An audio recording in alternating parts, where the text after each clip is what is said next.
Hey everybody, how's it going? Christian from Treasure Town here, and today we have 10 California gold coins that went out to PCGS. We're going to unbox them. I think a lot of them were very, very rare and some pretty expensive stuff, so I can't wait to see if we got any top pops or anything like that.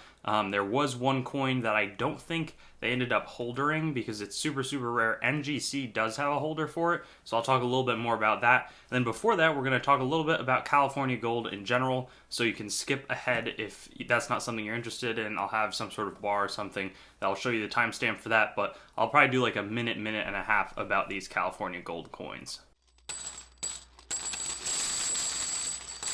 So here are the fast facts, and we have 3 of the coins that we're going to be ending up unboxing. But basically, the California gold was an immediate reaction to the gold coming from that gold rush. You know, think of the San Francisco 49ers, 1849, they're all out there, and they're minted quickly into private coinage so that they can actually be used. And most of those were in larger denominations from 1849 to 1856, things like 1, 250, 5, 10, 20, $50 gold coins that were not from the US government but were used as money. There are also some smaller denominations, which is mostly what we're going to be looking at, from 25 cents, 50 cents, and $1, and those were minted from 1852 all the way through to 1883. First, they were used as actual change, but the weights then kind of tapered off and the quality of the coins tapered off, where, you know, a $0.25 or even $1 didn't have what would have been worth $1 in gold in the coin. So what people did is just use them as souvenirs, and now there's a collecting around them. But the Coinage Act of 1864 made private creation of anything that was legal tender illegal. Think that's when Civil War tokens stopped being made.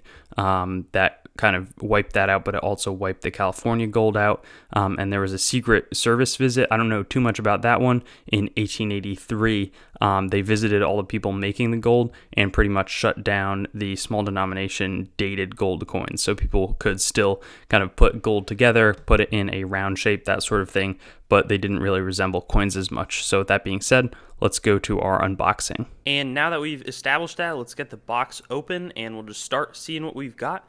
I'll be obviously giving a little time to reveal, but I'll just take this tape off and then go for it. And this is interesting, so I do want to show you this. This says coin inside, and remember how I said they didn't grade something? I was doing that because I was bringing up all the pages so that I could look at whatever we reveal, how valuable that coin will be.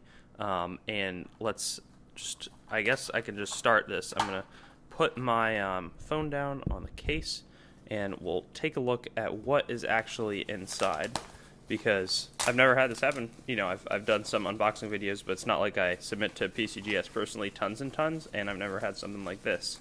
So it looks like I've seen these things before. Looks like we've got 2 of them. So the first one, ooh, that's unfortunate. So it's they're not holdered, but it's a peeling lamination coin, and I think that means I'll have to do like a video showing a little bit more about that, but it's like there's some materials or gases or something like that trapped in the coin, to the point where they're unable to holder it because it's like changed the coin a fair amount. And this one was for an 1881 25-cent coin. Interesting. And then this one I think was the same. It just says no number. No service refund, not applicable. I was hoping that they would holder it, because then we would have had a top pop thing, because this is a coin that's holdered by NGC. That's, we looked it up. NGC does service this coin. It's like a shooting star one. So I guess that this one will probably go out to NGC is my best guess. We don't submit to NGC quite as much in the coin shop, just because that's not how we traditionally do it, but sometimes we do, and this one will probably go out there. So kind of 2 interesting, it's interesting that I was able to show you this. Obviously not the best results, but now we can just kind of get into the coins. And here's our first one. I forgot how small they were when we sent them off. This one is a $50 from, and I have no idea how to grade this stuff, so I'm just going to pretty much show it to you. But this one is kind of cool. It's got kind of shiny surfaces. This one is let's see. I'll just look at the grade. We'll see, because some of them can be valuable. If we get a top pop, like where it's the best, it could actually have quite a bit of value. So this one is a Ms63 Proof like. Wow, I didn't know that they did proof like designations for the California Gold. Now I'm going to look over at my computer because I had the MS Mint State up. This one is actually the only coin that has been certified proof-like by PCGS for this design. So, wow. I mean, maybe that will make this significantly valuable. I really have no idea. Let me look over and see back again what they were saying for Mint State coins. A regular Mint State 63 is like a $450 coin, but a 65 is like one sold for $2,500 back in 2010. So that could be quite a valuable coin and a great way to rebound, because I'm still confident. So we can probably sell the peeling lamination raw, and then this one we can just send to NGC, and it's kind of expensive. This next one is another $50. So not even the full dollar. This is really just territorial golds. It's cool how tiny some of these coins are. And we got the 1880 over 70. I think that is our next coin here, and let me see if I can show that to you. Yeah, so I'll zoom in. You can see it because it's kind of peering out of the top of the second 8 is like a little dot to the northwest or northeast. And yeah, let's check out what the grade is. This one also proof like. Wow, let me take a quick look at what that value would be like.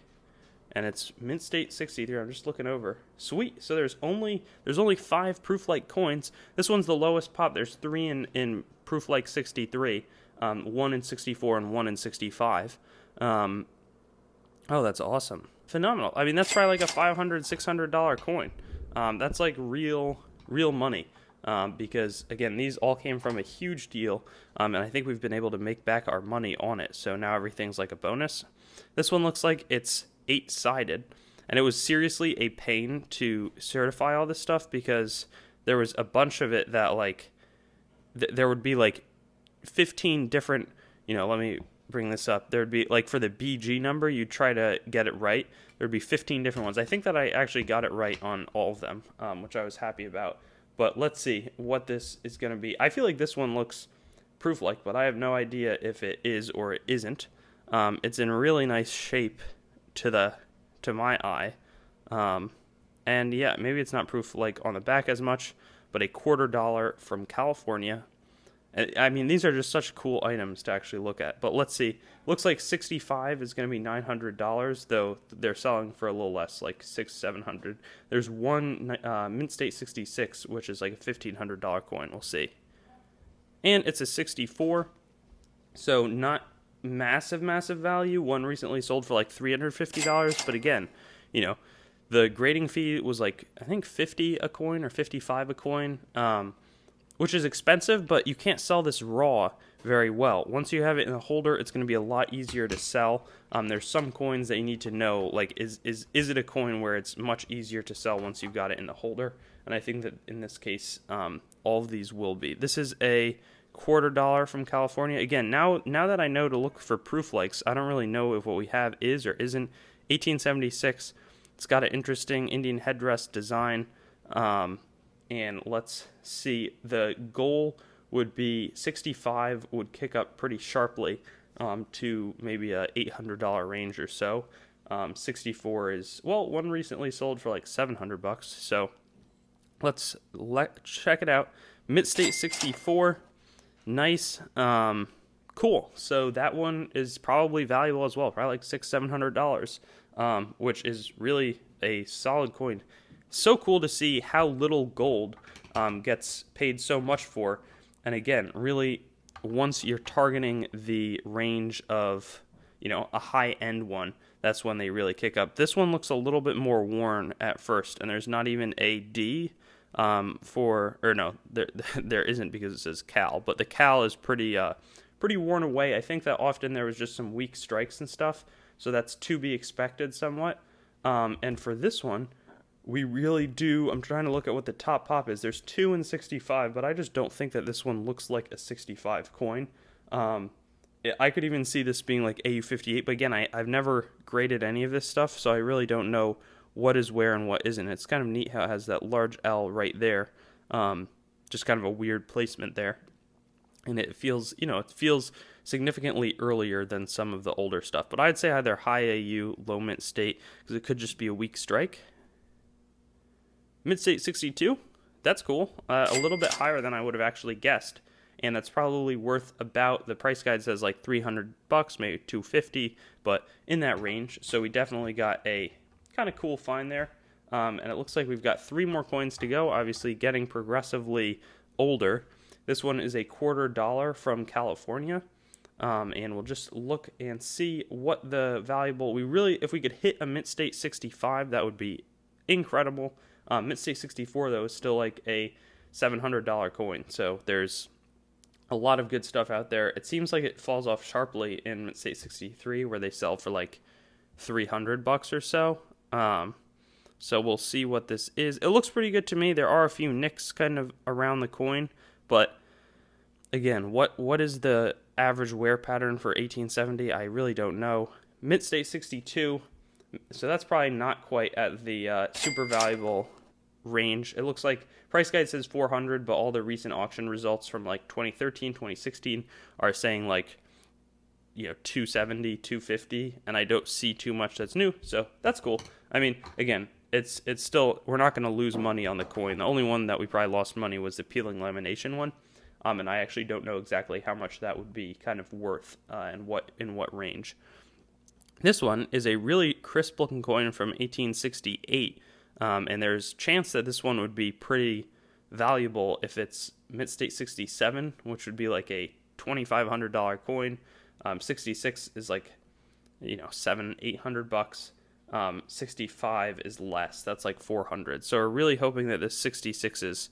And this one looks pretty. I mean, it's a good looking coin. So let's see what we've got. Mint state 66. Super, super cool.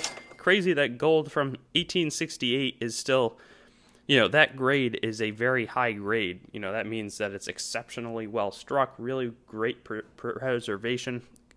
Kind of fumbled that word a little bit. But the point being, this one is awesome. Probably one of our more valuable, though I can't wait to see what the proof-like sells for, because especially the one where it's the only proof-like of its type, anything could happen there. Sweet. But I mean, this is probably at least like $600 or $700. And unfortunately, our last one is saying genuine, not gradable. It's an 1853 $1 coin, and I have no idea why it won't be gradable, but I think that this is like the prettiest coin that we sent off.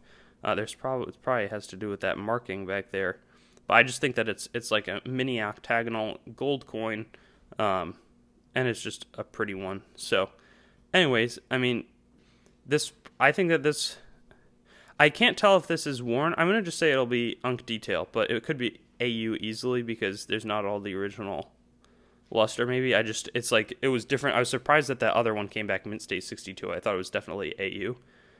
Okay, so it's AU detailed damage. But if you look at like what the coins are selling for in 58, it's like a $600 or $700 coin, and then in AU 50, it's still like a $650 coin. So I could see this still easily being worth like $500, $550, something in that range. And that brings us to the end of this unveiling. Hope that you learned something about the California gold, because we have a lot of it, and I'm looking forward to seeing if we can't, this one, again, will probably get sold individually. This one, we're really hoping to send that out to NGC to actually get something, because it's super, super rare, and probably would have been one of the more valuable coins here, even if it comes back in a damaged holder or something like that. It's still just good to have it in that, because I feel at least that this is such a specialized area where you really want to have something like that in a case so that people can, collect it, put it in their registry set, really know what it is before they buy it. But anyways, thanks again, and I'll be back with more PCGS and NGC unboxing videos whenever they come in. Thanks for watching the video. I'd encourage you to like, comment, and subscribe for more content, and get in touch with me on my website, treasuretownYT.com, Facebook, TreasureTown, Instagram @TreasureTownYT, or Twitter @TreasureTown_YT. and I'll look forward to seeing you on some of my future vids.